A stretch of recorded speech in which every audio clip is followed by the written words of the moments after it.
Salut les amis et bienvenue dans le premier épisode des Lettres de Serge. Pour ce premier épisode, je me suis posé la question, quel livre vous présentez ? Et je pense que le choix était vite vu. Les Confessions d'enfants du siècle de Musset, l'un de mes romans préférés qui m'a fait aimer lire, qui parle de la période post-napoléonienne, après la défaite de la France face à la Prusse, et qui parle d'une époque perdue, désabusée, en perte de repères et d'identité, et met en place Octave. C'est une affaire d'un homme, perdu dans sa société, perdu dans son temps, et perdu par l'amour. 3 relations dans ce livre vont être symptomatiques de la vie d'Octave et de ce jeune perdu. Le premier amour d'Octave, l'amour adolescent, plein de promesses, l'amour projection qui ne doit jamais finir, va finir par briser Octave et le rendre cynique. Elisa, ce premier amour, femme belle et douce, va finir par le tromper et va créer en lui une vraie crise existentielle. Là où l'amour devait être une réponse, l'amour est un endroit de trahison. C'est dans le cadre de cette crise existentielle qu'Octave se lie d'amitié avec un Déjeuner, plus vieux que lui, qui lui ne croit pas en l'amour, cynique, et se plonge dans une vie de débauche et d'histoire sans lendemain, faisant croire à Octave que l'amour est un subterfuge qui le rendra malheureux. C'est sous l'influence de Déjeuner qu'Octave a multiplié les excès, les rencontres sans lendemain et l'ivresse, et qu'il aggravera le mal qui l'habitait, le faisant comprendre que cette vie de débauche n'est pour lui pas une solution.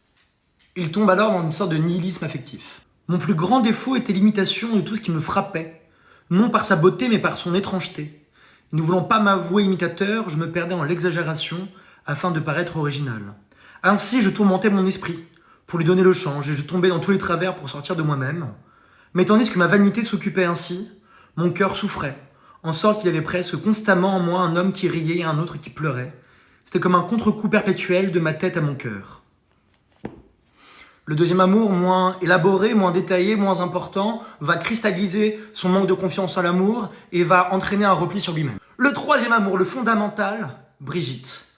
On est dans une filiation macronienne. Brigitte, il la rencontre en retournant sur les terres natales de son père.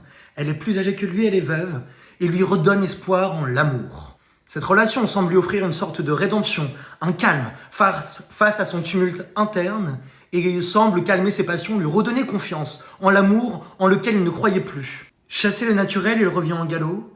Les jalousies d'Octave reviennent, il ne fait pas confiance en Brigitte.